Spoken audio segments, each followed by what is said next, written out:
I'm going to start letting people in.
Well, good evening and welcome everybody to our first and hopefully last virtual Hanukkah party.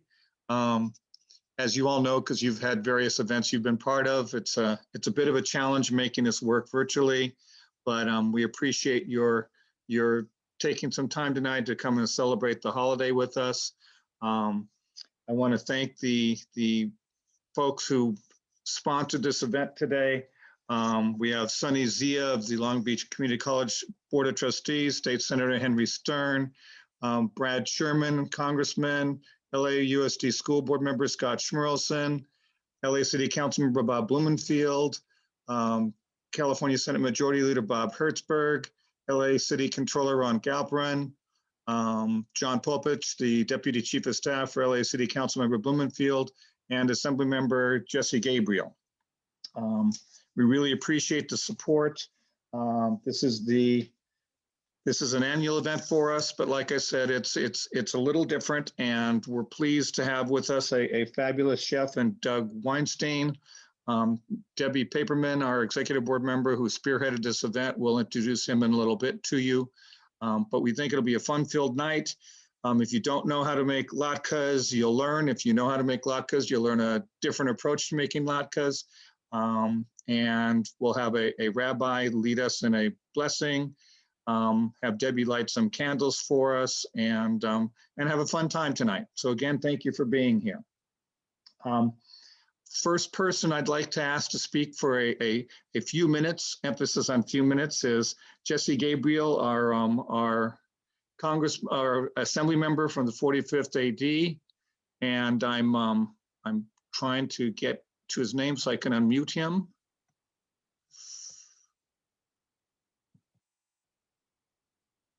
And I'm very slow here.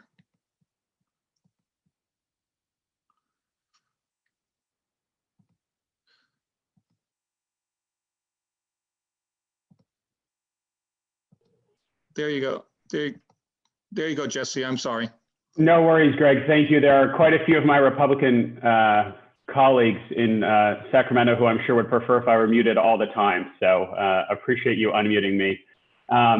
Happy Hanukkah, everybody. Chag Sameach. It's good to see all of you.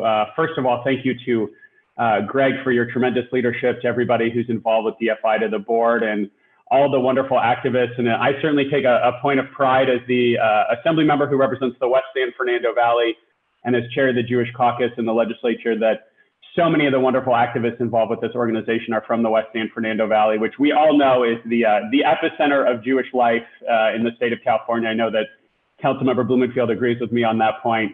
So it's wonderful to, as does Senator Stern, so it's wonderful to see all of you, and I hope everybody is staying safe and healthy during these challenging times. And just really nice to see so many wonderful activists and folks who really help to be the voice for our Jewish community and our values in the Democratic Party. As someone who has been a lifelong Democrat and somebody who spent time living in Israel, who met my wife in Israel, this is an organization that is near and dear to my heart and really advocates for a lot of things that I think are really important. I will be brief, Greg, per my instructions.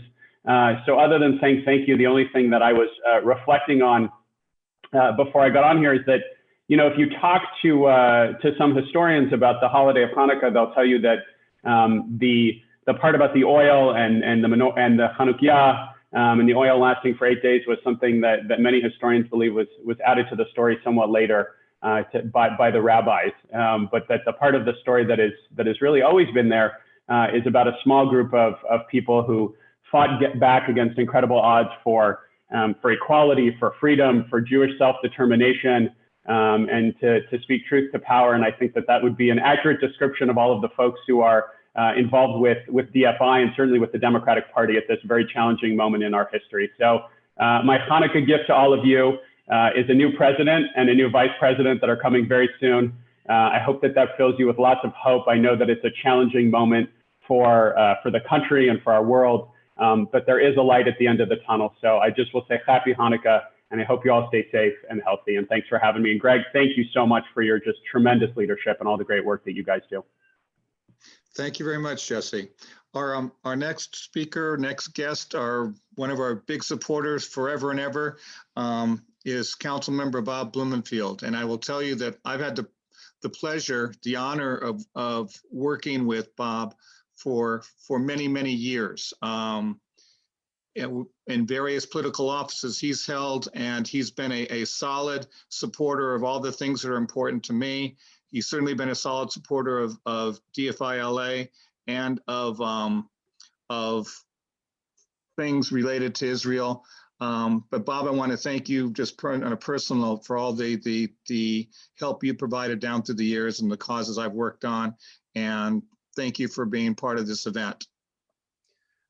Greg, thank you. Thank you for that really nice introduction. It is so nice to be here, and thank you for all the work that you do across all the avenues that you've done it and that we get to work together. But now, particularly taking the mantle of leadership here at DFI, you know, this is a really important organization, and I'm grateful to all of you that are part of it. I want to echo a lot of what Jesse said, but it's so important for Democrats to have that connection to Israel. Sorry, my phone rang at that time. I just turned off. Because as we know, it's not something we can take for granted anymore. And there have been issues within our own party on the U.S.-Israel relationship. So the role of the DFI in the party and vis-a-vis Israel is so critical. So it's really important that we're all engaged in that. And, you know, people don't think about the U.S.-Israel relationship sometimes when they think about state and local politics. They always think about it on the federal level. Well, it's very impactful on the state and local level. I mean, Jesse will tell you the Jewish caucus, it's great that that's there. I was a founding member when I was in the assembly of it, and we called it the Capital Knesset before that ever even got started. But even on the local level, I mean, there are things that we've created an LA Israel task force to deal with issues of mutual benefit, both so that we can do things on security and on energy and water, but also so that we can stoke that positive relationship between Los Angeles, California, and the US and Israel. So anyway, I won't give a long speech. I just wanted to really be here to say Happy Hanukkah and Hag Sameach, and I'm looking forward to seeing the latkes, and I'm going to be eating some of my own latkes pretty soon at home. And I just hope you all are doing well, staying safe, staying healthy. This is a crazy, difficult time, but we will get through it. And I wish you all the best. Thank you. Thank you, Bob. Before we move the program forward, I want to thank our DFI LA Vice President, Michelle Elmer, for everything that she's done over the years. As I've practically every day, I'm learning a new aspect of my job as president of DFI LA, but whenever I get in a panic, I know I can call Michelle, and she's got the information I need to not feel like, oh my God, what am I doing? So I really appreciate that, Michelle. And I will tell you that when we got together in a retreat earlier this year, we decided that besides being a political organization, DFI LA was going to branch out and do some things that were not as strictly political. Debbie Paperman, a member of our board, was the biggest advocate for taking this approach. Some of you know that we had our kickoff event on November 30th when we had a professor from UCLA talking about the future of US-Israeli relations as a result of the Biden election. Tremendous attendance, tremendous feedback on it. And so I want to thank Debbie for motivating this approach towards not just building membership, because that's one of our big goals this year, is to build the membership, but also to build a sense of community that goes along with the membership. So Debbie, I want to thank you for that motivation. And being an old social studies teacher, I could talk forever, but that's not a good idea. So even though we're a touch early on our timeline, Debbie, why don't you introduce us to Doug and let us move this program forward. Great. Like I said, my name is Debbie. I've been involved with DFI for a while. I've been a lifelong Democrat, and I'm happy to be involved. And I'm so happy to be having Doug Weinstein with us today. I appreciate his being willing to just jump up when I, thought of this idea and just went into action. Doug's been a chef for, I believe, over 20 years. Right now, he is currently the resident chef at the Santa Barbara Jewish Federation. He's also the host of Get Baked with Chef Doug, which is the first and third Thursday of every month. He's additionally the resident volunteer chef at his synagogue in Santa Barbara, Congregation B'nai B'rith. So we really appreciate him. He's got such an interesting life that I won't be able to share everything that he shared with me, but I think some of the interesting things about him is that he made the world's largest chocolate menorah that was lit by Joey Bishop of the Rat Pack, which I think is pretty darn cool. In Santa Barbara, he's known as the Latke King, which is, he's made so many latkes for so many people, and I'm so happy that he agreed to help us out. He's started at the Century Plaza Hotel many years ago, and he's worked at so many different hotels and so many different organizations that it just could go on forever and ever. And we'll make sure that everyone gets all of the information, and hopefully you'll be able to get involved in his Zoom cooking shows. So there you go, Doug. I'm so grateful for your help and your friendship and your dedication to helping us at a moment's notice. So thank you so much, Doug. You're welcome. It's an honor to be here with DFLA and looking forward to the expansion of Democrats for Israel all across the country and up here in the Santa Barbara. My favorite thing to do is to cook for people and watch them eat and enjoy themselves. And so without any further ado, I'm going to go right into my latkes. For those of you that signed up early and got my Latke King latke mix, I'm going to use that in the final analysis here to make the latkes, but I'm going to get into how to make them from scratch because I'm assuming there's a lot of people that don't have the mix. You can get in touch with Debbie later and she'll tell you how to get a hold of it. So let's get right in it. Let's talk about, I'm a one-man show here because my camera crew can't come in. So I'm going to be moving the camera around. If you have questions, put them in the chat. And if there's a moment of silence, which is rare with me, Debbie will shout out and ask the question and I'll answer it. So without any further ado, here we go. Can you see the board okay? Yeah, okay, great. So what I like to do in my classes is to go over some technique and to teach you something about cooking, not just how to make a recipe. Recipe is an important aspect of cooking something, but really technique is more important because what you do with the ingredients has more to do with the end result than what the ingredients are.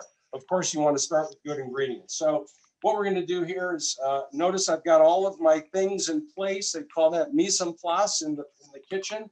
I've got all my utensils. I've got my knives and spatulas, my peeler, my forks for flipping, my spoons for portioning, and I've got my ingredients. So what I've got here are russet potatoes. Russet potatoes are a nice hearty potato.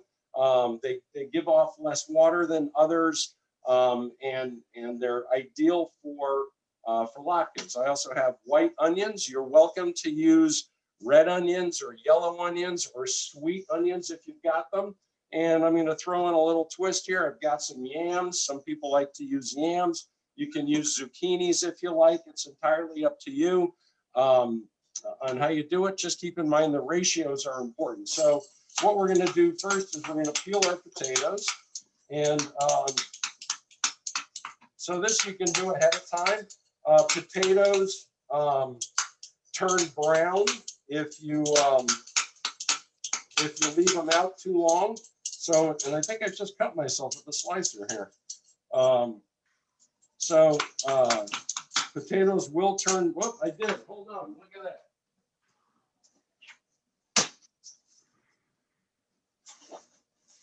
This is why I use my famous latke mix, so that way I don't cut myself with simple tools like a peeler.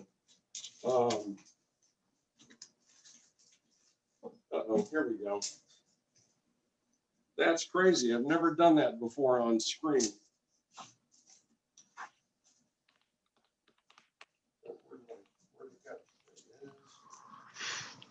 All right, there you go. See, even 40 years of experience doesn't keep you from making a dumb mistake. All right, so here we go. So we're going to peel the potato. Now, what's important is you peel all the potatoes ahead of time. All right, and you want to get all the little black marks out of there because that doesn't taste good. All right, you want to just dig those out, the little eyes, cut them off. And so traditionally, for the traditionalists and the people who like to do it by hand, you want to shred your potatoes, right? And I always use a box shredder.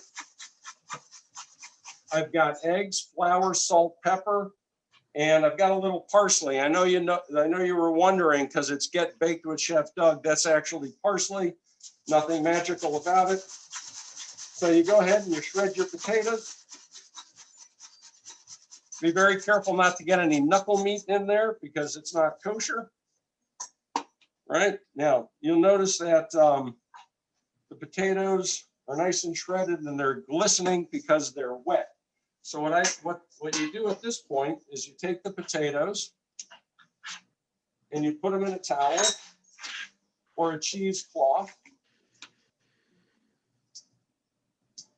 and you spin them up and you get the water out. All right. So what's in the water is starch, and it's the starch that turns brown and makes your latkes brown. If you ever had them and they turn brown, that is not dirt, that is starch.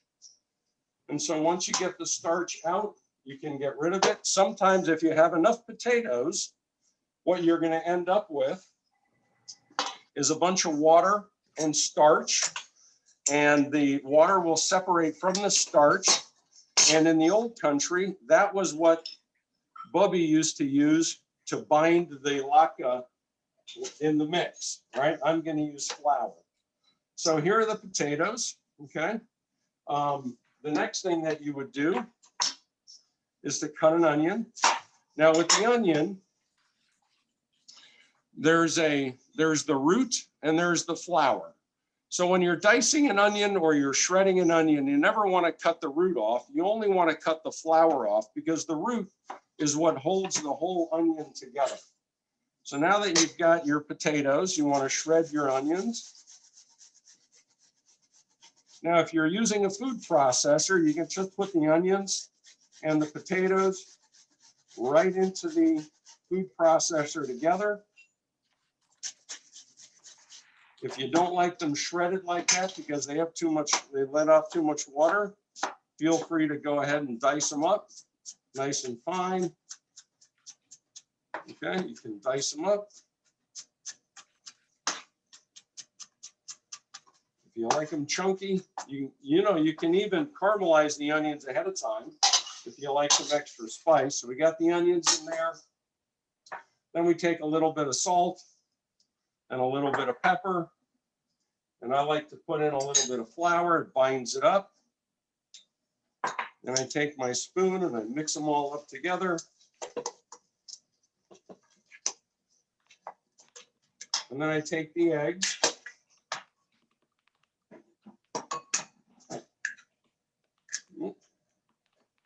remove the shell, always remove the shell. And you want to scramble the egg a little bit. Now, at this point, if you wanted to, you could add some turmeric, you could add some curry, you could add some parsley for a little bit of color. You can add some chili powder. You can add just about anything you wanted to this mix to flavor it, to make it different and unique. So now you've got the potatoes, you've got all the stuff in there, and some people like their potatoes smaller. So if you like your potatoes smaller, feel free to break them up. I like them nice and shredded. If you want to puree them more, you can. And the ratios for this are typically 1 russet potato and to 1 egg, salt, pepper, and about a tablespoon of flour, right? For a nice size potato, okay? So that's scratch latke mix. Now, if you want to avoid cutting yourself and you want to make it quick and easy without having to shred potatoes, you can use Doug's Latke King latke mix, which are dried potatoes that are then rehydrated with water, and bada bing, there you go. I've got all the flour, salt, pepper, and baking soda in there, which I forgot to add to the other one. It's already mixed in there.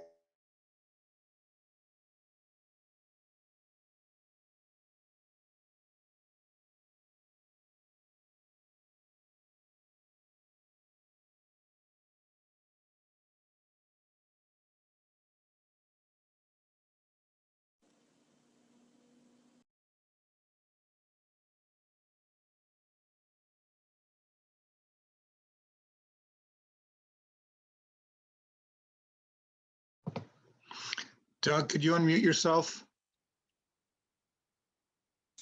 Yep, looks like somebody muted me. All right, can you hear me now?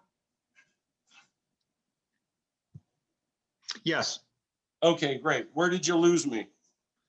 Probably about 2 minutes ago. Oh, okay.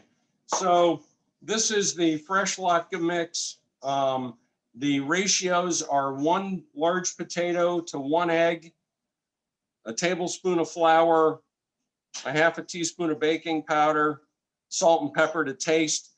I like to add garlic to my mix. You can use garlic powder. You can add some parsley to it. You could add curry powder. You could add Aleppo peppers. You could add just about anything you wanted to flavor them at this point, if you wanted to do that. With the Latke King latke mix, all you do is rehydrate the mix with water. They're nice and shredded. They don't turn brown. They're nice and soft. And you can mix them up a couple of days ahead of time and you're good to go. So we take the eggs and I mix them in. Do you have any, are there any questions in the chat that I haven't seen? No, there haven't been, but part of that may be that for whatever reason, people might not be being able to chat. So I'm trying to Okay. resolve that. All right, so you can see that aside from the parsley, and I like the parsley because it adds a little bit of color to the mix and to the final product. So now what we're going to do is I'm going to move over to the frying pan. There we go. So now on my frying station, I have a few things ready to go. I've got my frying pan. I've preheated it. I'm going to take my oil. Now, oil is a big controversy with what kind of oil to use. I like to use corn oil because it's got a higher smoke point. My favorite oil to use is grapeseed. Grapeseed can get a little bit pricey, but you don't have to replace it as much. And, oh, there's my first aid kit, sorry. So corn oil, canola oil works. You end up having to replace it a little more often because it doesn't have as high a smoke point. I like to have a pot with a slotted spoon and a sieve here so I can take all the little pieces out. And once you've got your oil hot, it should be kind of wavy in there. I don't know if you can see it, but it starts to move around. And then you know that your oil is ready. And then what I do is I take my spoon. Let's see what you got here. I take my soup spoons, and depending on how big you like them. Now, this is very important. This is an important part of getting a nice, round, uniformly shaped latke, is that you want to just set it in the oil and not touch it for about a minute. All right, so what I do is I take a nice big pan. I put my latke mix right there. Nice little uniform dollops. If you've got an ice cream scoop, that's the best way to go because they're perfect every time. They don't fall apart. So Doug, I have a question. So, Yeah. What's the ratio of onions to potatoes? It's entirely up to the individual. I would say that for a large russet potato, for the average person, I would say a quarter of a white onion or a yellow onion is probably sufficient. Some people like a little more onion. My father likes to caramelize the onions first. So in that case, you would use more onion because it cooks down. So now you've got the latkes in there. I let them cook for about a minute. And then I gently pat them down.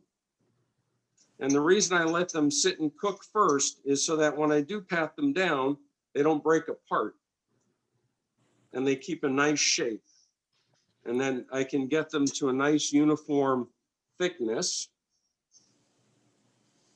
And I let them cook. Now, I know the story says cook them until they're golden brown. What's really important with latkes is that you don't move them around a lot, right? Once you've got them in the pan, let them sizzle in the oil, let them cook nice and brown. When the edges start getting nice and brown, you know they're starting to cook. Now, I know people use different utensils when they're flipping, but I like to use forks. It's really easy. Yeah. Did you say baking soda or baking powder? I use baking powder. And so how much per potato? About a quarter of a teaspoon. And what about avocado oil or olive oil? Well, olive oil, if you're using extra virgin olive oil, it will deteriorate quickly. It'll add a lot of flavor to the latke that you might not want. And you'll have to replace it often. Avocado oil is okay as well. You just have to be careful because it doesn't have the viscosity and the strength to last for more than one or maybe 2 rounds of frying. Like I said, if you use a grapeseed oil, Smart and Final sells a canola. Here we go. Great. Smart and Final sells a canola grapeseed blend, which is about $7 for 2 quarts. You can get pure grapeseed oil for about $14 for 2 quarts or 2 liters. And so, but the benefit of it is it's actually healthy. It lowers your cholesterol, and it has a much higher smoke point, so you can fry more latkes in it before you have to replace the oil. If you've got canola oil, that's fine too. You just need to be careful not to use it too many times, because then the latkes don't fry very well. So that's why I prefer grapeseed oil or corn oil. It seems to work better. Some people like the red potatoes because you don't have to peel them. That's fine. Or if you like Yukon Golds, that's fine. Just remember to squeeze the liquid out of them before you add the rest of the ingredients to it. And that way, that's another way of maintaining the oil's viscosity, is making sure there's not too much liquid. You can put too many eggs in there, which will also thin out the oil and make it not last as long and burn faster. So you can see here that the latkes are starting to brown around the edge. They're holding together. Sometimes you have to spin them around. You have to figure out where the pan is hottest. And what I like to do is I get my fork under one side, I support the other side, and I just flip it over. And that way it doesn't splash and splatter and burn people. Okay. Or what about I saw, and I noticed that you're using flour. I think it's non-gluten, but what about using matzo meal instead of flour? 'Cause I know Well, that- so the flour is the flour is a binding ingredient. So you can use all-purpose flour if you don't have a problem with gluten. You can use gluten-free all-purpose flour. You can use matzo meal. The matzo meal will absorb more of the moisture. So matzo meal is a good binder to use if you don't want to squeeze the water out. You put the matzo meal in and let it sit. And so when the matzo meal absorbs all the liquid, then you can add the eggs so that you get the right consistency. So as you can see, they're cooking up nice and brown and evenly. And that has a lot to do with the heat. I like to use a thick bottom pot. Cast iron is good. This is a nice, it's got a copper layer underneath the bottom of it. So once it's hot, I can turn the heat down and it'll maintain the heat nicely. Then the other tool that I have is my sheet pan over here for putting the cooked latkes. If you have a cooling rack for cookies, you know, you can put the paper towel down and then the cooling rack on top and let any excess oil drip down onto the paper and away from the latke. If your oil is the right temperature when you get started, then you're not going to get a lot of, the latkes won't absorb the oil. They will sear the potatoes and seal in the moisture, and it won't ruin the viscosity of the oil. So here we go. These look like they're getting pretty well done. We'll let those go for a couple of seconds. Do you have any other questions? Anybody else have a question? I mean, this is hold on one second. I'm not So sure. the other thing to keep in mind is you don't want to flip them too much. You really just want to flip them once. And that's so that they don't absorb oil and become grease sponges. We have, someone's asking about using a nonstick pot or a nonstick pan to make these. You know, nonstick pan is fine. I think the most important aspect of the pan is that it's not too thin. If it's too thin, then it can overheat and burn the oil, which you don't want to do. I'm not sure if you'd be able to answer this, Doug, or somebody in the chat would be able to answer. Somebody's talking about the greater rebus, and does anyone know if that's a legitimate Lithuanian Yiddish word? That's definitely out of my scope of knowledge, but if anyone knows that, that would be probably great. What's the question? I'm sorry. There's a word ribusin. Ribus.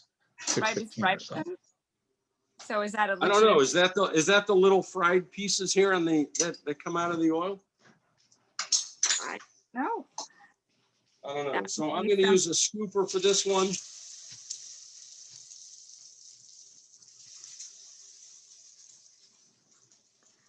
If you don't have an ice cream scoop like this, go to Smart and Final, invest the $7.99 and get one. Lucia, he's starting another batch. Much nicer. What's that? I'm sorry. It's loud over here with all the sizzling. We'll have a tape. It's taped. Jenny wants to see it. Victoria's not on, is she? No, she's sleeping.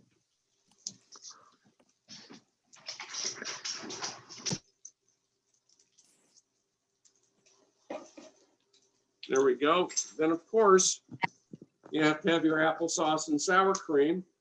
And I'm going to start eating here in a couple of minutes because I don't know about you, but I can't wait until everybody else is ready. I got to start eating them right away. But if you have any more questions, I'm happy to answer those questions. Again, if you're gluten-free, you can use gluten-free flour. You can use matzo meal, which isn't gluten-free. You can use coconut flour or any other kind of flour that is gluten-free. If you don't want to use flour at all, you can use potato starch. You can use cornstarch. And that really just binds them together, holds the egg in so that the latke can get nice and fluffy. And that way you're not just eating like a fried, potato chip. You want to have a little bit of soft potato in the middle. You can chop these up more fine. You can pulverize them. Some people like the Manischewitz mix where it's just like mashed potatoes. If you like, you can do that with your potatoes. I won't come over and eat them, but you're welcome to do it at home for you and your guests. So let me go ahead and move this back down. And You so want to let, people are still curious about the proportion about the onion to potato. Any Well, other? whatever recipe you've got, you can follow it. It really all depends on your taste. If you like more onion, put some more onion in there. If you want less, but I would say for every large russet potato, you would use a quarter of an onion, of a regular size onion, right? So you have one potato, you do let me cut that for you. don't cut yourself. How much how much baking? One potato, a quarter of an onion, and I already lost the finger. No, I'm kidding. What else, Debbie? Well, Councilman Koretz wants to know when the chef tells us how long to microwave the latkes. When they're done. Yes. How long to microwave the latkes? That's I think, who was that? Was that Brian? Was that a guy named Brian or? No, that was Huh? Councilman Koretz. How long you microwave your latkes? Well, you don't microwave your latkes, Councilman. I hope you're termed out because microwave latkes don't get my vote. That's all I got to say. What about the air fryer? Can we do anything with the air fryer and latkes? Yeah, you can actually bake them too. If you don't want all the oil, then you can just put a thin layer of spray Pam on a sheet pan, but get the pan hot before you scoop the latkes in. So put it in the oven, get it nice and hot, pull it out with a hot pad, scoop your latkes down, flatten them out, and stick them back in the oven, nice and hot, probably 425. If you have an air fryer, same thing, but put them on a flat pan. If you put them on a grated pan, they'll fall through. So I haven't done them in an air fryer, but I'm sure Emerald Lagasse will tell you that it's possible. I know the Ninja air fryer cooks with just about anything. And none of them are my sponsors yet. So if anybody works for Emerald or Ninja, I'm open for sponsorships. Well, then there you go. Well, there you go. Jesse Gabriel was just talking about how he's better with the air fryer. So now you know that you can make the latkes with the air fryer, and that was suggested originally from Congressman Schiff. So all right, well, he gets my vote then. All right, so here we go. I'm just gonna pull them out. They're ready to go. You're stinky. Let them cool a little bit, and off you go. Now, another nice addition to these is scallions or chives. All right, if you want to put a little bit of scallions or chives, give it a nice little flavor to add to the onion. You can use shallots. You can add garlic. So, once you get the potato, onion, egg ratio together and you get it so that it's a nice batter, at that point, you could add your sweet potatoes, you can add zucchini, and you can fry your heart away. I think it's time to taste. Those are delicious. And that's it. That's all it takes to make latkes. So if you have any other questions, I'm happy to answer. And other than that, have a great show. Congratulations on your organization, and it's an honor to be a part of the show. Okay, we have a few last questions. Okay. Okay. What? So Same what's proportion for yams? Yes. yeah. And so what's the difference between latkes and hash browns, and how many minutes per side for frying? And of course, the question about schmaltz, but I feel like that would, yeah. Schmaltz. Oh man, if you can get schmaltz and you want to make latkes and schmaltz, I got a great cardiologist for you.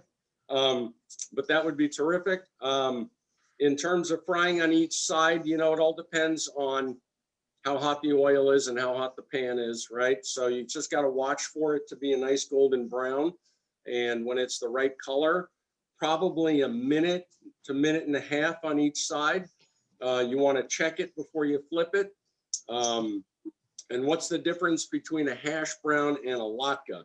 Well, a hash brown is just potatoes. There's no eggs, there's no matzo meal or flour, there's no onion, salt and pepper. They just shred potatoes and fry them up in a lot of oil. And you eat hash browns with ketchup. You don't eat latkes with ketchup, and you don't eat hash browns with applesauce. And so again, I think somebody must have missed the answer between the baking soda or baking powder per potato and which one? Baking powder.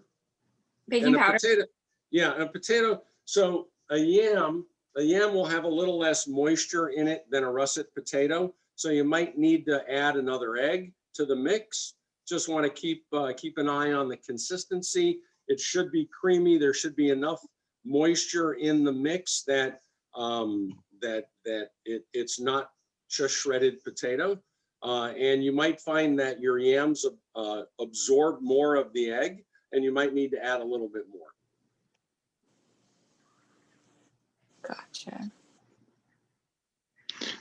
For those of you who came in late or maybe were distracted, we are recording this and we'll be putting this up on the DFI LA YouTube channel. So you can go back and take more notes, watch Doug cut himself again. By the way, great hat, Doug, just fabulous You hat. like that? Yeah, I like do. that too. That goes along with my happy Hanukkah sign over here. There you go. Any I other couldn't find questions my for, crown. any question for Chef Doug? Thank you so much. Thank you so much for being You're here, welcome. Debbie. Thank you so much for finding Chef Doug, and we will be working with you in the future, I hope, sir. Oh wait, we have one question. Actually, no, Yes. we have a question. So how would you suggest reheating them? I would put them in the toaster oven or in the regular oven. If you're going to make them ahead of time, freeze them right away so it locks in the moisture, wrap them nice and tight, and then bring them out, put them in on a cookie sheet in a nice, very hot oven. You don't want to dry them out when you reheat them. So the hotter you bake them, the quicker they get crispy on the outside and reheat. And again, they don't need to be hot all the way through. They just need to be warm, but crispy is important. So put them on the sheet pan, single layer, maybe give it a little bit of shot of spray, and then pop them in a nice hot oven and let them get nice and crispy. One of my keys is if I can smell it, it's ready to go. But don't microwave, Representative Congressman, there, no microwaving. And never microwave bread either. Or I'll come and get you. Thank you very much. Any other questions, Debbie? I'm looking 1 second again. Well, in the meantime, if you want to catch my show, go to jewishsantabarbara.org. It's Get Baked with Chef Doug.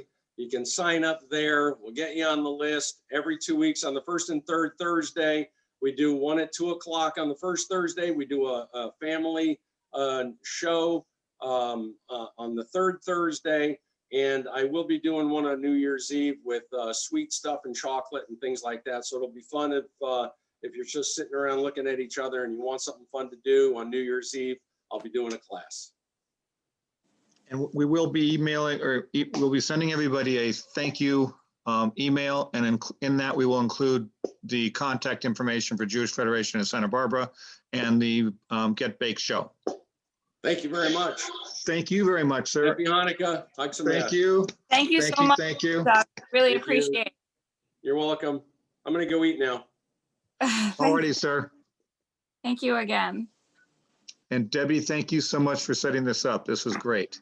All right, let's see here. I just want to thank our sponsors again real quickly. In no particular order, our sponsors include Jesse Gabriel, City Council Member Bob Blumenfield, LA City Controller Ron Galprin, California Senate Majority Leader Bob Hertzberg, LA City LAUSD School Board Member Scott Schmerlson, John Popick, the Deputy Chief of Staff of Councilmember Blumenfield, Congressman Brad Sherman, State Senator Henry Stern, and Long Beach Community College Trustee Sunny Zia.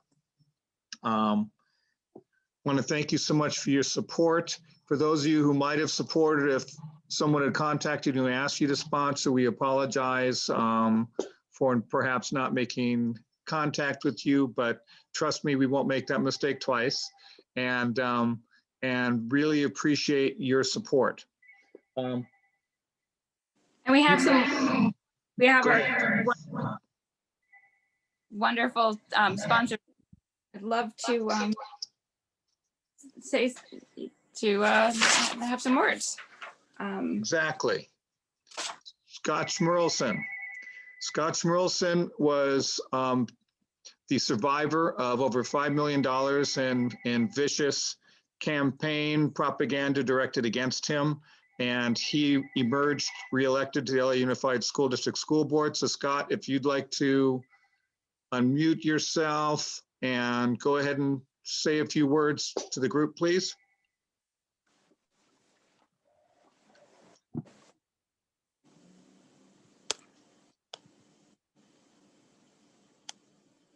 I'm trying, Scott. There you go, no? Okay. We can hear you. All right, Greg, thank you so much. You know, all this food is making me hungry. And when I get hungry like this, I think about the tens of thousands of children and their families in LAUSD who really do not have sufficient food to eat. So even before this pandemic, our 80% of our kids are on free and reduced lunch, and they really depended on coming to school every day, besides getting a good education, but also eating.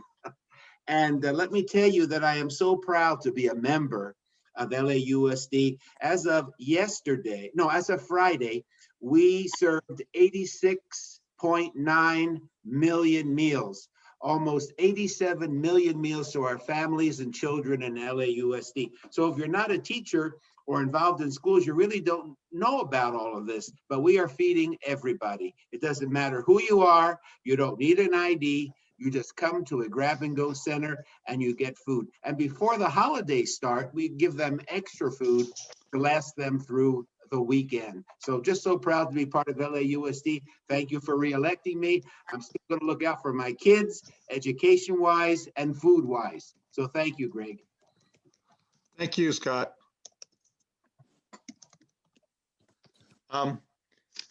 Our next guest speaker, if you will, has been a leader in the San Fernando Valley and the state of California for years and years. Another man I've had the pleasure of working with on a number of different issues, lobbied him sometimes, had him give me some tips on how to be more effective in the various groups I work with, and that's Senate Majority Leader Robert Hertzberg. Bob, I'd like you to go ahead and share a few words with us, please. And you'll need to mute yourself. Yeah, you are my host. Okay. Hi, everybody.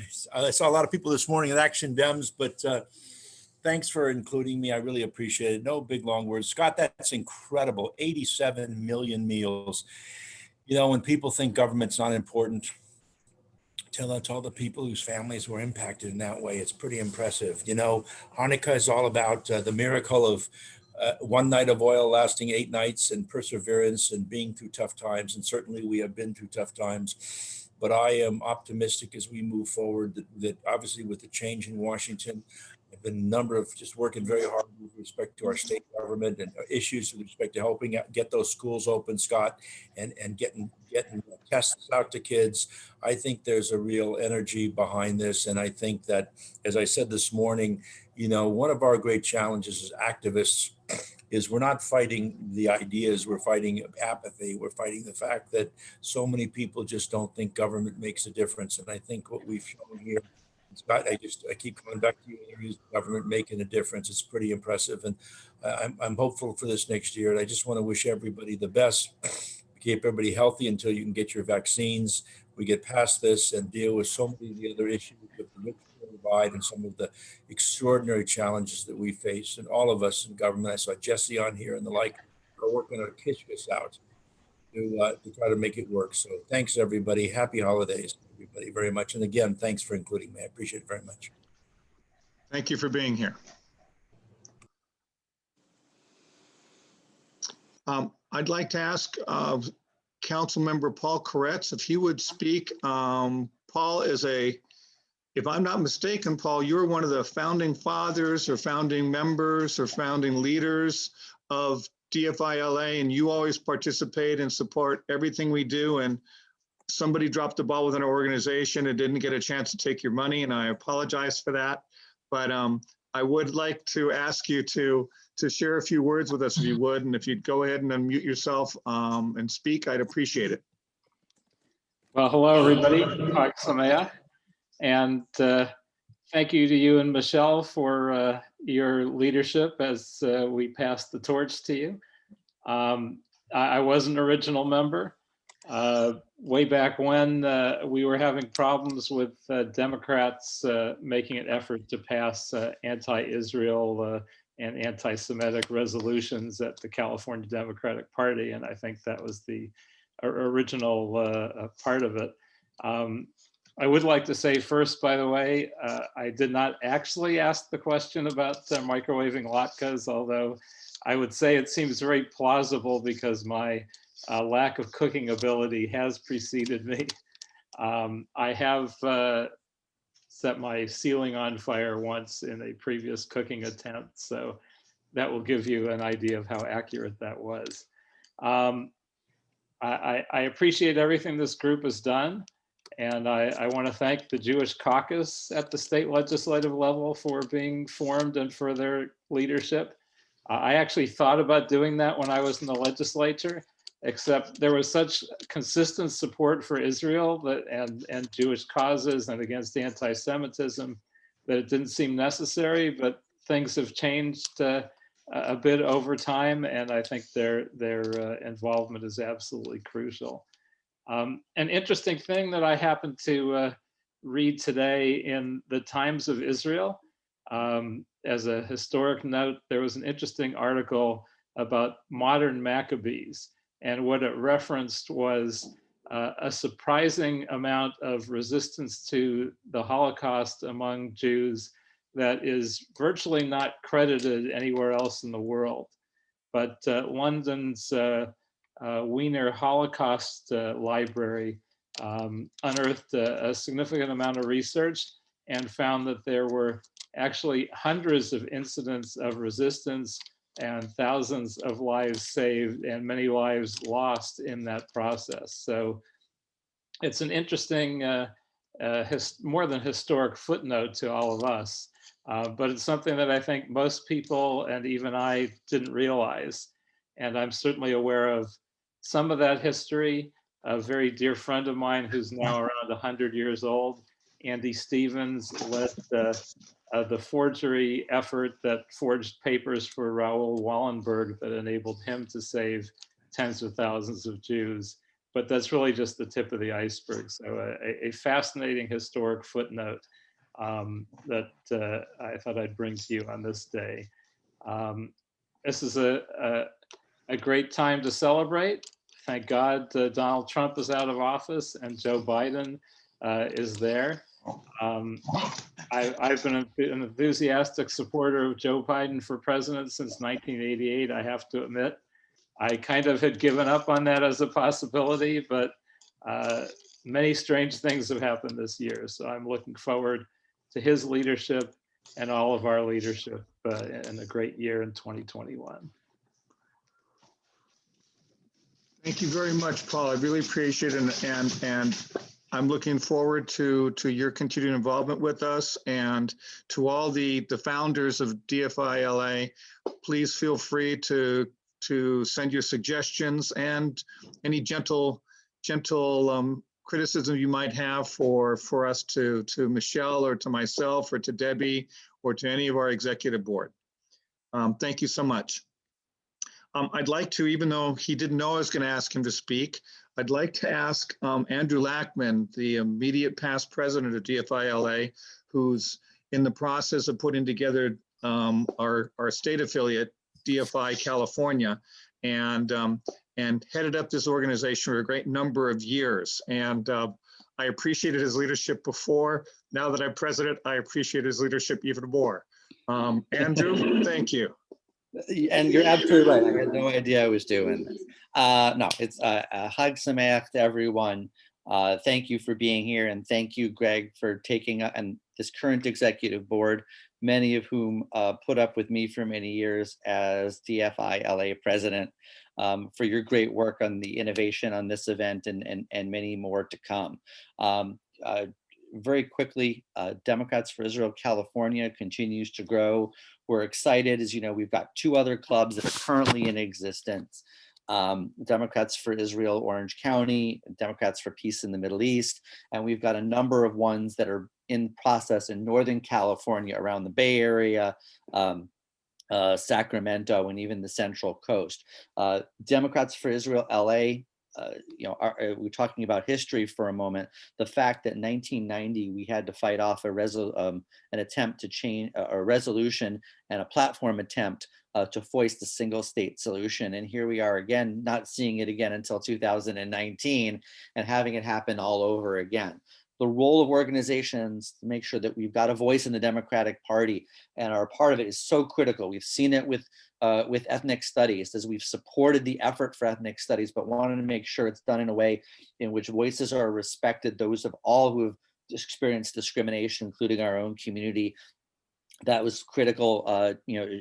Jesse's leadership on that has made a big deal as well, and thank you to him for that. But this is an example of why we need to be here and why we're expanding. So many people have been coming forward from all across the state in order to set up DFI organizations locally, and DFI LA was the first. And so going back to thank folks like Paul Koretz and Howard Walensky and Brad Sherman, who were there at the very beginning to make this all happen. The starter of this, John Emerson, for those of you who don't remember him, who became a foreign policy advisor to Clinton and then Obama's ambassador to Germany. These are the roots of where we come from, this kind of activism. And we're excited with what we've got now and the great leadership that we have out of the White House, which will reflect the actual values of the Jewish community.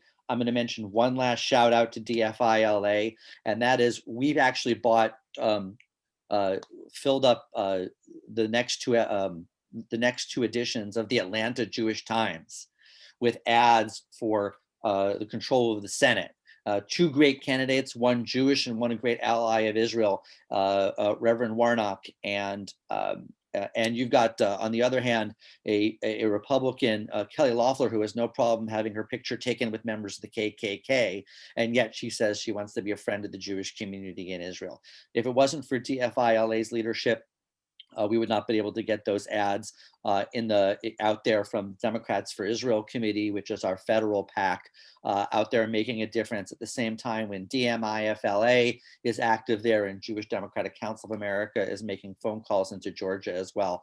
This is going to be a team effort, as is the effort of what we're going to see at the ADEM elections, where we have a chance to also make sure our voice is heard. And we've got some great leaders here today who are running on those ADEM slates. Make sure you go to cadem.org, register to get your ballot if you're not already running. I see a number of candidates here today from a number of slates, and the 50th and the 45th as well. And many others, but we all need to make sure that we get turnout so that the voice of the Jewish community is continued to be heard at the state level. And we're also very lucky to have folks like Rusty Hicks, who have been a great ally for those efforts as well.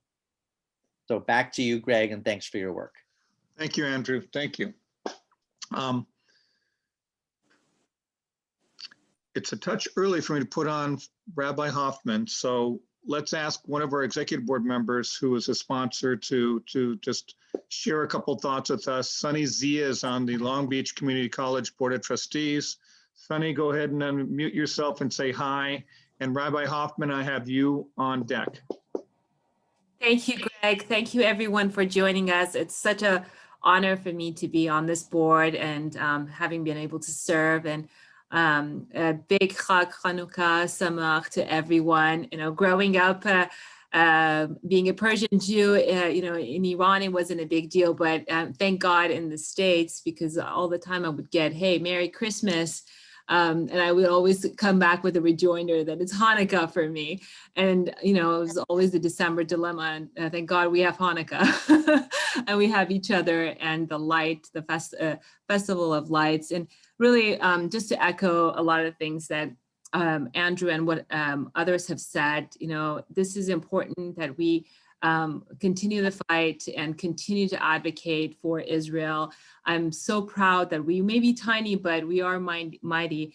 As it stands, we're on my board of trustees, the Long Beach Community College Board. I'd like to pass a resolution defining anti-Semitism. So keep a lookout. I will reach out to you, Senator Hertzberg, Councilmember Koretz, others. And Jesse, it's important because there's so much ambiguity and vagueness on purpose with identity politics, and you know, anti-Semitism has been on the rise. So with that, you know, let's continue to be the light and continue to heal the world together as a community. And happy Hanukkah to everyone. Thank you, Greg. Thank you, Sunny. By the way, a note for Andrew's comment about the signing up to vote in the ADEM elections. In our thank you email, there'll be a plug for that too. So don't just trash the email when it comes from us, because it's going to have lots of important information besides Chef Doug's contact info. He's your hook. You want Chef Doug's info, you'll get the other info too. We're a touch ahead of schedule, which is not a bad thing. What I'd like to do is invite Rabbi Becky Hoffman, who works at Temple Abat Shalom. She's going to talk just a little bit about the holiday, because we're all at different levels of understanding of the holiday, and I suggested to her it might be good to just spend a couple minutes, and then she's going to lead us in a blessing. We would typically at a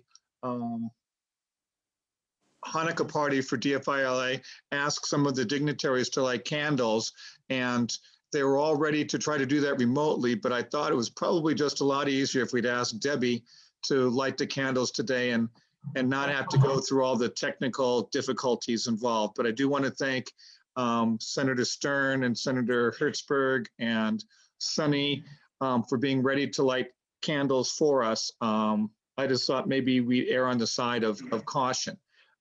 So Rabbi Hoffman, thank you very much. Welcome to DFI LA. We look forward to working with you more in the future, and take it away.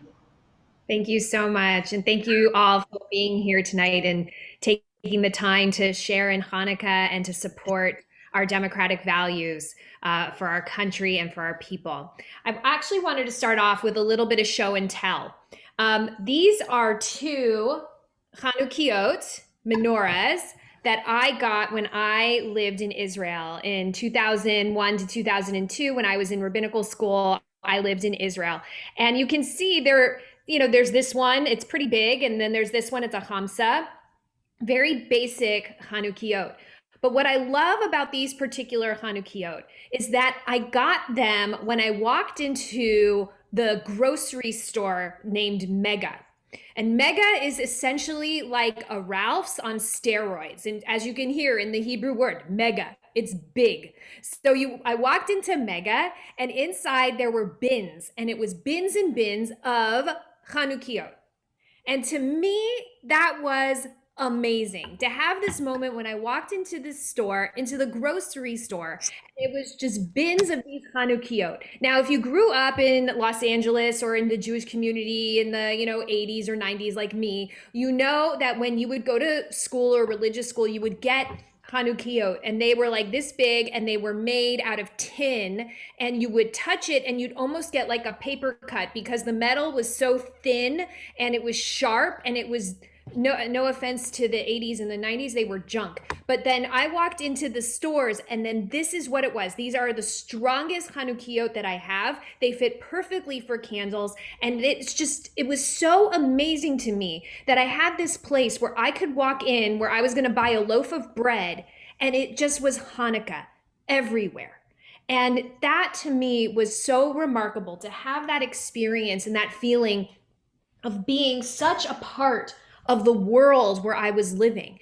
And it goes so in line with what one of the major things that we know about Hanukkah and the teaching that goes on from the rabbis of the time of the Talmud. We're taught that Hanukkah, we're supposed to publicize the miracle. So what does that mean, to publicize the miracle? We're told that we're supposed to take our Chanukiot, our menorahs, and put them in the front of our house, to put them in a window, so that we're showing to the world that we're celebrating Hanukkah and that this great miracle happened where the oil lasted for 8 nights when it was only supposed to last for 1 night. It's kind of ironic that as we drive around, what's being publicized in our area? Christmas, that there are these Christmas lights everywhere. It's really sort of surprising that we don't decorate our homes with Hanukkah lights, because we are supposed to be publicizing this miracle. And it's so wonderful that we have these lights that are supposed to shine forever to remind us of this great thing that happened for our people. So the question then is, why? Why is it important for us to publicize the miracle of Hanukkah? And it actually is contained in the second blessing. On Hanukkah, we say 2 blessings for lighting the candles. The first blessing is for lighting, and the second blessing is about the holiday. And it says, Bayamim hahem bazman hazeh, that it's for this miracle was performed in those days at this time. Now, an English teacher would look at that phrase and say, that doesn't make any sense. How can something be performed in those days at this time? And it's because time is understood a little bit differently by us Jews. Something that happened to our ancestors happened to us. And something that happened to us happened to them, and it happens in the future. And that's the state of Israel. Israel stands at this confluence of the past and the present and the future. It is there all at the same time. And when we publicize the miracle of Hanukkah, we also think about the miracle of Israel, because Israel is a miracle, a democratic nation reviving the promise of the ancient stories of the Torah that we live out today. It seems so simple, but we can certainly attest to it. It's not, and it shouldn't be. The Torah itself is not simple. And once the Torah was codified, the rabbis looked at it many generations later and said, these laws aren't enough, and we don't understand everything that's going on in them, so we're going to write the Mishnah. And then the generation after that said, this is not enough, we don't understand it, we're going to write the Gemara. And then they created the Talmud. And from there, we have this rich tradition of everything written down. And once you read everything that is written down, if you ever can get through it, you're going to realize it's not unified.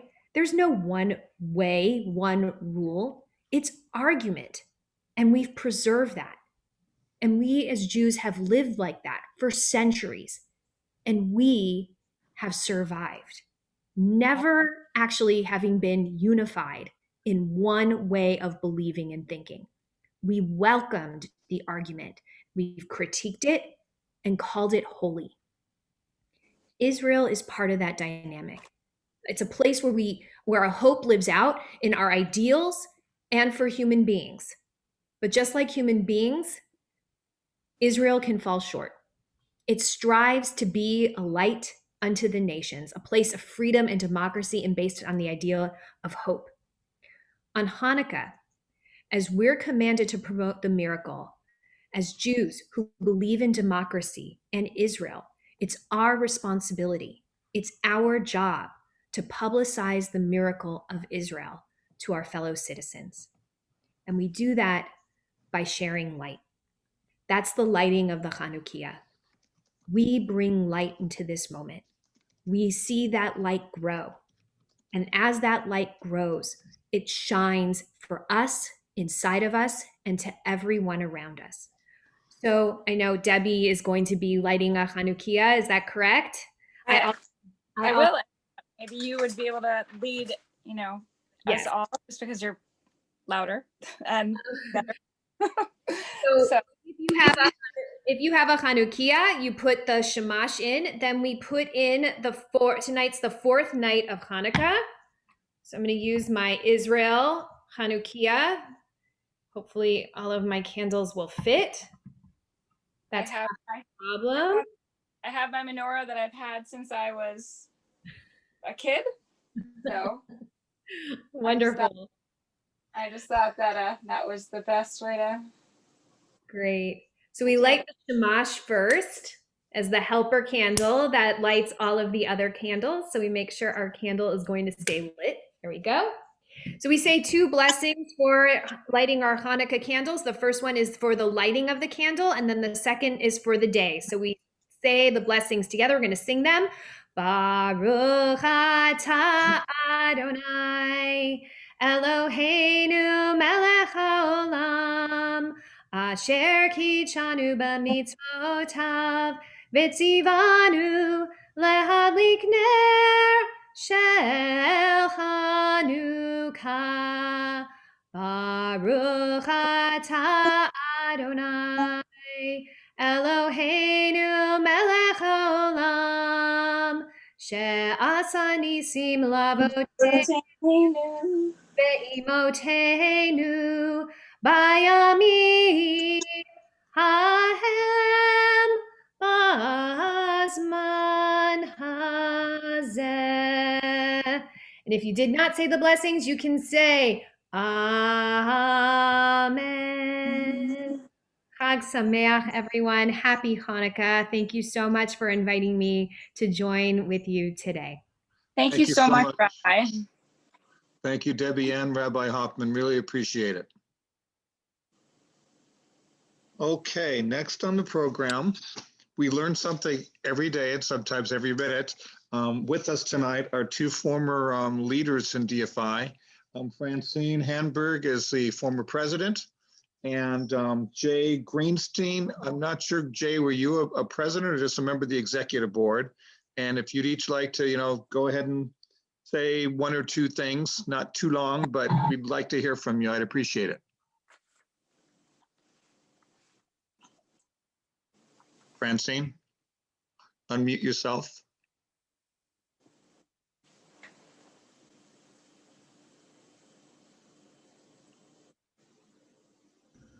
Hello? Oh, finally it worked. Can you hear me? Hey, we can, yes. So I'm one of the founding board members, and so I remember the days when this started as year after year, we used to have fights at the Democratic conventions. It went on for many years. I was first a delegate in 1989. I was Jerry Brown's whip when he ran for state chair. And I had helped run the Dukakis campaign in California, and I was new to the DFI fight. But Howard Walensky was leading in basically the state to fight it. And so it has almost never stopped as far as I can tell. So that's how far back we go. And I wanted to say one thing about Hanukkah. Being an infectious disease specialist, I have to comment on this. I have choked up so many times over the last few days. It is such a miracle what we are seeing now. This rolling out of the vaccine. I've done infectious diseases. I graduated medical school in the 1980s, became an intern in San Francisco the month the AIDS epidemic was declared. And I've never seen anything like this. not only in terms of how it's affected the world, and the AIDS pandemic, of course, has affected the world also, but this is different because it's person to person, and so therefore it's ripping through the world at a rate that even HIV didn't. But I have a strong background in science. I trained in molecular biology. I've worked with like 3 Nobel laureates, including the guy who discovered the double helix. And looking at the history of science, and I'm sure everyone who is in science feels this way, I've never seen anything like this. And so I hope people appreciate it really is a miracle, and it's very appropriate. This vaccine is getting rolled out in the first days of Hanukkah. And the first night of Hanukkah was Thursday, right? That's when the FDA panel met. And as we know, the Let's Go was given on Friday night. That's my message. Miracle, miracle, miracle. Thank you very much. Jay, did you want to share a few words with us?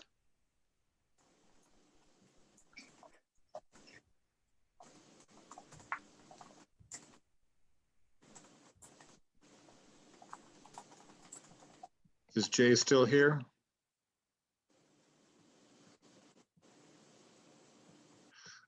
If Jay comes in, we'll go ahead and we'll let him speak. Or if I see him, we can. Okay, Jay, go ahead and unmute yourself and say hi. Okay, there. I wasn't looking to speak. Francine and I are part of the has-beens from the 1990s. And in those days, 1991, after Francine and Howard Walensky were around, that's when AIPAC founded Democrats for Israel and also Republicans for Israel. And that's when a number of us decided after that convention that we needed to spin off Democrats for Israel as an independent organization with, of course, our strong alliance with AIPAC. So in those days, Francine and Howard Walensky and a lot of others were part of that group. Howard was the first president for a couple of years, and then followed by Francine, and I followed her. And things were a little bit different. We had an annual Hanukkah party. In fact, I met my wife. Unfortunately, we're no longer together, but we were married for 20 years. We met at a DFI LA Hanukkah party how many years ago? 1995, I think it was December of 1995. So, so I stayed involved for a number of years, but I've really stepped back for about 20 years now. So I want to wish you, Greg, I want to wish you well in your leadership of the organization. And if I and Francine and others can be of assistance, please let us know. The entire executive board will look forward to working with you, because we want to expand and both our political reach, but we also want to expand our community reach. So thank you very much, and trust me, we'll be getting a hold of you. Thank you. Thank you, sir. Among the people that contacted us over the weekend and asked if they could stop in and say hi was the chair of the California Democratic Party, Rusty Hicks. And I said, sure, I'll find a way to tuck you into the program. You know, when the chair of the party calls, you go ahead and say, of course. So I'm fortunate because I've had a history of working with Rusty back when I was the political officer at UTLA, and have always been impressed with Rusty's ability to organize and to move things forward. But since I've been involved in DFI LA, Rusty played a very important role in the last election cycle in terms of supporting Israel and this two-state solution. So Rusty, go ahead and say hi, unmute yourself, and thank you for being here. Greg, thank you for the opportunity, and you certainly have the right to say no. It's something I'm trying to get better at, and so you can always tell me no.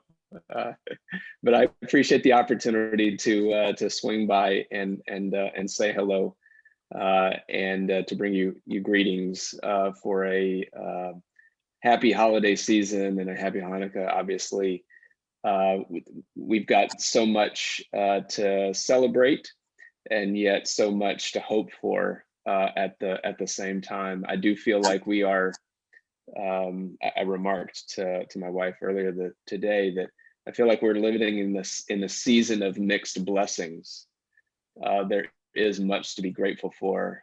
There is much to be hopeful for, while recognizing that we have a lot of work to do. And so I see a lot of familiar faces and friends and colleagues, some of which I was with earlier today, this morning. And it was good to see you all there, and it's good to see you all now. So just wanted to swing by, say hello, and wish you well this holiday season, and happy Hanukkah. And it's great to work with everyone. I'll turn it back to you, Greg. Thanks so much. Thank you, Rusty. Thank you very much. Well, I'm pleased because I've been stressing all day about all the people I wanted to let speak for a little bit, and the great presentation by Chef Doug, and I was really worried about our time. And so we're doing well time-wise, and I'm happy to say that. I do want to thank again Debbie Paperman for all the work she's done in putting this together. I also want to thank Nitsan Harel, who you aren't saying because she's doing the technical side of this. Once we've finished the event, in the next day or two, we will put this up on our YouTube channel. We're also working, Nitsan and myself and a couple other folk, Mika Lieberman, to tweak our web page, kind of update it and make it more useful for you all. So these are resources for you to look forward to. And again, we're going to, in our thank you email, urge you all to register to vote in the upcoming KDM elections. It's a different process this year. You actually have to first sign up to vote, and then you actually have to vote when the ballot arrives in the mail. It's different in past years where you kind of jumped on a bus or a van or just drove over to some place and hoped that you had more people there than the people who were supporting the folks you didn't support. But this year it's a whole new ball game. But I am going to encourage all of you to make sure that you register to vote. DFI will let you know the members of DFI that are running in each of the assembly districts, and we would urge you to support them because we need as many delegates as possible who will support the two-state solution. Because as sure as I'm sitting here in my living room, there will be resolutions that will call for a single state solution, will call for a boycott of Israel, and would do untoward damage to the peace process and to the Democratic Party if they were to succeed. So we need DFI members as delegates. John Alford, and I'll say hi to John because John's here. John works for Congressman Sherman, but I wanted to invite John Popovich to speak for a few minutes. John is one of our sponsors. He's a former member of the DFI executive board, and I'd just like him to share with us, a few minutes, comments, thoughts, observations for all of us. John, go ahead and unmute yourself and say hi. Thank you so much, Greg. What an honor. I really appreciate it. I was surprised when you asked me to speak, and I want to wish happy Hanukkah to all of you, of course, to start off. But I want to thank you, Greg and Debbie and Michelle, and of course, Andrew Lackman. I was a former board member, and I remember, a lot of talking with Andrew late nights. And for a kid growing up in Ottawa, Canada, I mentioned this during Action Dems today, there's more Jews on this call than there were where I grew up in Ottawa. And it's just such a welcoming treat for me as a Jewish person, because I used to have to fight skinheads in downtown Ottawa when I was 19 or 20 when they decimated my grandparents' cemetery. So it's always been a fight for me to do something on behalf of Israel, on behalf of the people that were around before us. So working for Bob Blumenfield for the past 12 years when he was a state assembly member and now a council member, he didn't mention much of the legislation we've been able to work on, but for me, it was no more working with my fists. He worked on getting Cal State University to reinstate the study abroad program. I got to work on that. The Holocaust Survivor Responsibility Act, where we got reparations for survivors who had to deal with the French train, SNCF, moving people to the camps. He also created the California-Israel MOU. I went up north to see him get that signed with Governor Brown and Prime Minister Netanyahu. And out of that, we created an LA-Israel task force. And something that I can say now, getting to work on that kind of legislation, I'm trying to teach my 2 young children about what it means to be a Jew and to do the best you can for those that came before you. They know their grandfather lost his family in the Holocaust. And when I'm at city council, I think, Council Member Koretz and Council Member Blumenfield, I won't always do everything just Blumenfield and Koretz on Jewish and Israel issues, because we want everyone to care about Israel. So we'll get diverse signatures from the council president, from other people in South LA, other members, because it's important to all of us. So I'm really grateful we're all here today. It's really touching for me. And again, Greg, I'm so touched. Kevin James is one of the people, he works in the mayor's office, used to be the president of the Board of Public Works. He's here today. He worked with me representing the mayor's office and Board of Public Works when we'd have the LA Israel task force meetings. And we just want to make Israel and Judaism relevant to the LA City Council. So in closing, I look forward to working with all of you to make that happen, because Bob Blumenfield has taught me how to do that. And this April, I'll be continuing the Jewish American Heritage Month, which Adina Bleich started, who many of you may know.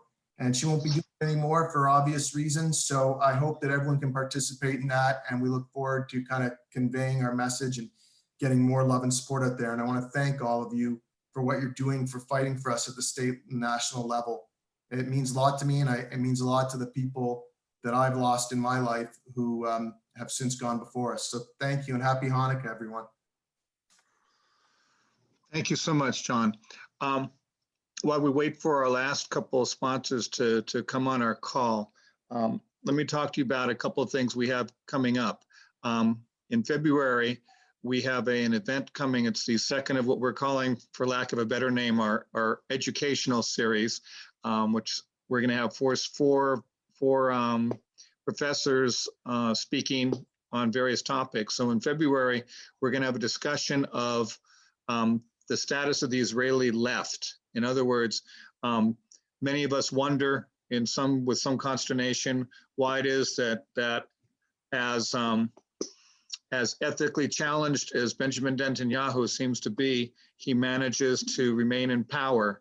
And obviously, one of the reasons is that the Israeli left has been sort of fragmented for a number of years now. So in February, we'll be having a professor discussing what the prospects are for the Israeli left, as we are looking at the news in Israel, looking pretty good bet that there'll be an election in March. So it will be timely to hear in February what the status of the Israeli left is. That will be free to all members of DFI. There'll be a nominal charge for non-members of DFI LA. We will be updating you on preparations for the Democratic Convention. That, of course, will be important, and it'll really be a baptism under fire for DFI California. And just for a quick word on that, basically what we decided was that we could be more effective as a DFI organizations, the San Diego equivalent of DFI LA, the Orange County equivalent. We would all be more effective if we had a sort of an umbrella organization working in Sacramento and working with the state legislators on a regular basis, and also with the federal legislators. For example, DFI LA split the cost of the ads in the Georgia Jewish equivalent of the Jewish Journal in Atlanta, using the DFI PAC, which is just identified as Democrats for Israel PAC, as opposed to DFI LA or DFI California, because we know there's some resentment in Georgia with outsiders coming in and telling them who to vote for. So all this to say, we will keep you appraised of that. When you join DFI LA, you're automatically a member of DFI California. That's something Andrew and I and the new executive board of DFI California wanted to do, because we didn't want there to be any confusion with people, what's one organization or the other. I was able to draw on my experience of this working with the Sierra Club, where when you join the local chapter, you join the state and you join the national simultaneously, and my activity in the teachers union, where when you join the local, you're a member of the state and you're a member of the federal organization at the same time. So we're going to update you on that as well. We have an event. We will have another educational event in April, and we're actually open to any suggestions. So if one of you has a suggestion, if you'd let Debbie know, or myself know, or Michelle know, or Andrew, what topics you think might be interesting for the next of our series of lectures, followed by question and answer. It's not just getting talked to for an hour. Please let us know, because, you know, we're working hard as an executive board, but we certainly don't have a corner on wisdom and a corner on knowledge, and there's strengths we all bring, but there are also things we don't occur to us. And then our final event will be in July. So we've actually got 2 events to come up with. So by all means, feel free to make your suggestions. We have the whole board that not everyone we mentioned, Eric and Jessica and Mija, and they're integral part of our community, of our board. So Yes, they are. They're thanked as well. Yes, they are. And Colleen. Yes, and all of us have different tasks that we've undertaken on the executive board. So for example, Nitsan's doing the social media. We have Jessica Fugate, who's our secretary and be working with us on membership. Colleen Schwab, member of the executive board, will also be working on membership. We've got Eric, and I always mispronounce his last name, so I apologize. Mishavkovsky, I believe is how it's pronounced, is going to be working with other Jewish organizations in the region, letting us know what they're up to, letting them know what we're up to. Mika Lieberman and Lior Alpern are our political liaisons. Their job is to interact with other political groups in the region and with elected officials. Michelle is basically helping in each area, but she's also has the important role of being a liaison with the Democratic clubs. We have Roman Bukarovich, who is working, and I see that our esteemed congressman has entered the waiting room. So Brad Sherman will be with us in a minute. So we've been so happy, and I know that I appreciate like you, Greg, going out and driving around, giving the people the latke mix, as well as Michelle. Without the 2 of you, we would have it would have been a hard to do. So I appreciate that as much. Mr. Sherman, I see that you stepped away from your computer, but you're putting on the coat and looking some more formal for us. You need to unmute yourself, Mr. Sherman. I just did. I want to tell you that we thank you for being here. We thank you for being a sponsor. I personally, because you're my representative, but more importantly, we worked on things together. I remember something you probably don't remember way back when Bill Lambert brought me to a restaurant on Ventura Boulevard, and you were first thinking of running for office. And we sat there, we had a cup of coffee. I know we're both getting up there in years, but you have always been someone who's impressed me, and you've been a strong voice for Democrats in Congress, a strong voice for Israel in Congress. So I want to thank you for being here, and the floor is yours, sir.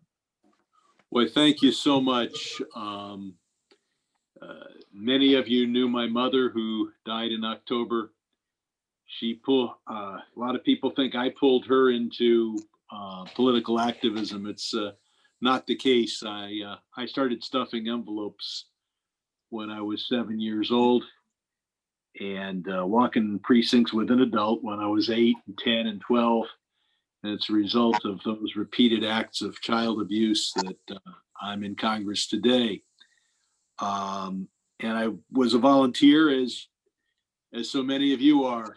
And for decades, people would tell me, Sherman, you're a schmuck. Why are you spending your time on this? It doesn't matter. And they'd always use the same sentence. It doesn't matter who gets elected, they're all the same. And I think I owe a special debt of gratitude to our outgoing president, because for 4 years, nobody's told me it doesn't matter who gets elected. They're all the same.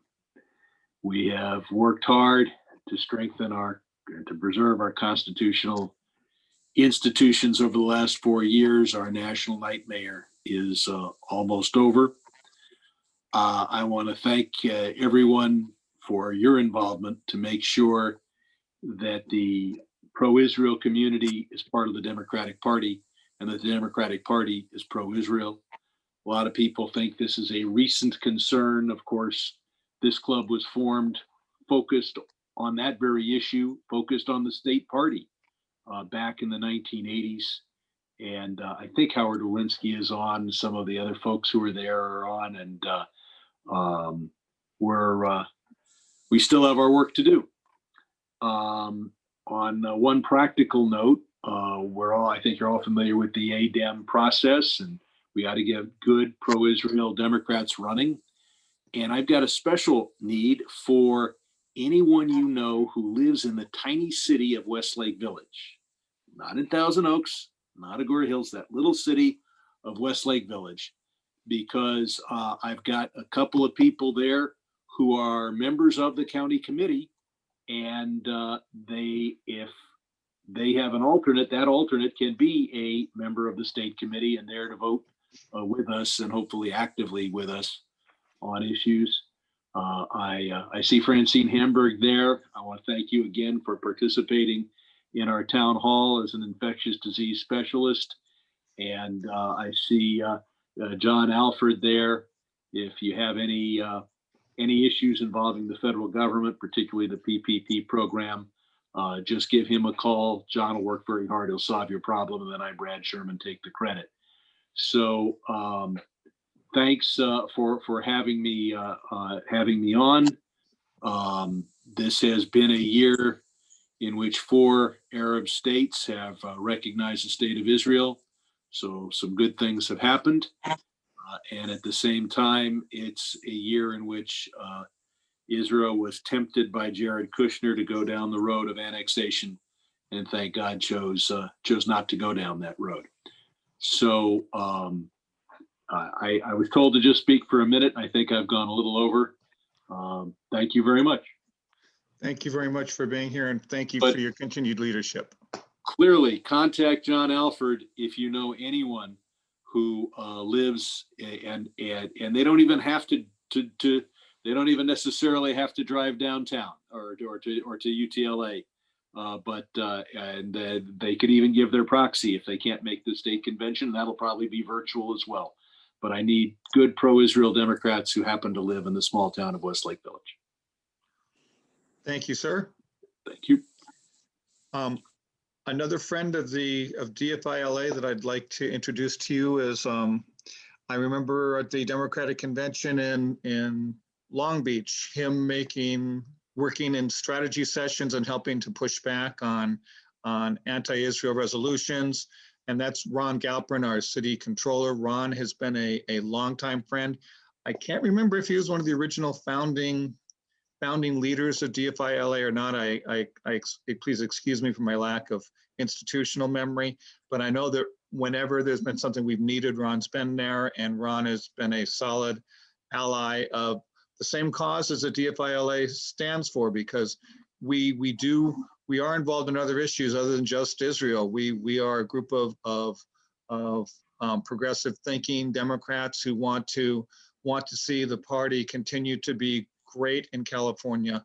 And Ron, please spend a couple minutes and introduce yourself to everybody, even though you really need no introduction.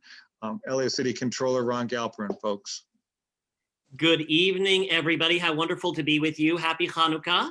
And I have here one of the youngest members of DFI. This is Maya Ruth. And just a moment ago, she was joined by Eli Noah, her twin brother, but he was competing too much for the same toy. And so she's just in my hands at the moment. But it's been a really tough year for so many people and for the whole of our world. And so it's really great that we are coming together. Okay, I'm going to give her to my husband, Zach. Rabbi Zach Shapiro, you want to say hi to DFI? Hey, everyone. Happy Hanukkah. And DFI really holds a very special place in my heart. As many of you may know, my parents met and they married in Israel, and I have many deep roots there. And it's a nation that is really a beacon of education and technology and literature and the arts and medical research and so much more. A place of the past and a place of the future with many faiths and many cultures. And a lot of values that we share here in the United States with Israel: freedom of religion and of the press and of assembly and of a fair trial, a right to privacy, women's rights, LGBTQ rights. And that makes me a very proud Democrat and a very proud supporter of Israel. And our nation here in the US is a work in progress. Israel is a work in progress, as we all know. But we have so many of those values that we share together.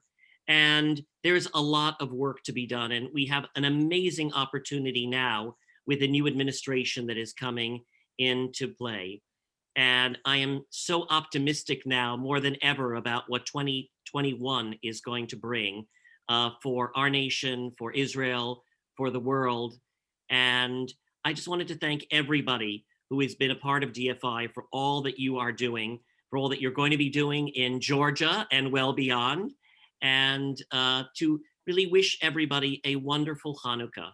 Hanukkah is a holiday that has many names. It's called the Feast of Dedication, where we get to dedicate and rededicate ourselves. It's the festival of lights, where we seek to bring more light into a time of darkness, and a feast of the Maccabees, where we look at times long gone, where there were those who were fighting for freedom and the freedoms that we have to fight for in our day. So thank you, DFI, and thank you so much for the opportunity to be with you. And may it be a happy and, most importantly, healthy new year for everybody. Thanks so much. Thank you for being here, Ron. I appreciate it, truly. I want to thank everybody so much for being here. Like I said, this pandemic's made so many things so difficult. I mean, I cannot imagine any of our elected officials and what they go through. I know Brad's having to deal with members of the other party who don't think you have to mask yourself and that you can just ignore the pandemic. And fortunately, here in Southern California, at least in LA, we don't have as many science deniers who are running around acting crazy. But that being said, we are in a hot spot in the nation purely by sheer size of our state.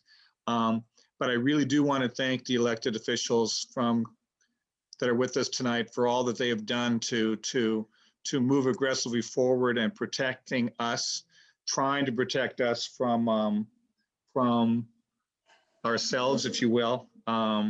It's interesting. I just read a book on the pandemic of 1918, and it's kind of scary, the parallels that we're seeing in terms of human behavior now versus then. And just for the record, the guy who wrote the book is certain that the death toll from that pandemic was about 3 times higher than reported, because they didn't do a very good job of keeping records in those days. So we're talking 50 or 60 million people having been killed by a pandemic. So it is frustrating to me and to all of us to see that we live in a world where there are things we could do to keep people from dying and people aren't doing it. And again, I want to thank the elected officials that are with us today for standing up and promoting this. I specifically want to thank Scott Schmerlson as a teacher. He has been a champion for making sure that schools are reopened, and we all want the schools reopened because we understand that distance learning is not working for a large percentage of our school population. But given the choice of spreading COVID or not, Scott's worked very hard to make this work. He's working very hard to make sure that when we open our schools, it's done safely. I know that, Brad, you're working hard in Washington to make sure that whatever stimulus package Mr. McConnell can be dragged to the altar accepting will include money for schools and for the state. Ron, I know you're dealing every day with the horror of a city budget that is bleeding red ink everywhere. And we still got to find the money to distribute a vaccine once the vaccine is sent to us. So I take my hats off to all of you elected officials and the job that you've got.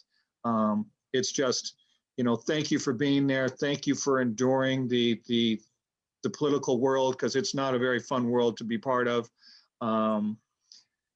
And I just want to thank you for being here, but I do want to end on a positive note, which is that, you know, this is an important holiday, not so much in other parts of the world where you don't have the commercialism that we do to holidays here in the United States, but nonetheless, the history of Hanukkah is one of believing in miracles, and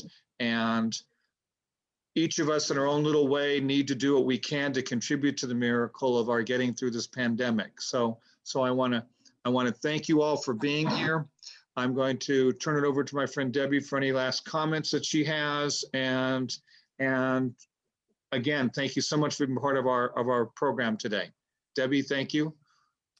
I mean, you've said mostly everything I could think to say. I just want to make sure that I want to say thank you to everyone for coming and being involved and supporting Democrats for Israel Los Angeles, which is so important. I want to make sure that all the elected officials that are here, we so appreciate everyone that came, and our board members and our members, and hopefully we'll have more events virtual and hopefully not virtual soon enough, but stay safe and thank you so much. And definitely let us know what you thought, and if you have any suggestions for the future. So happy Hanukkah, Hag Sameach.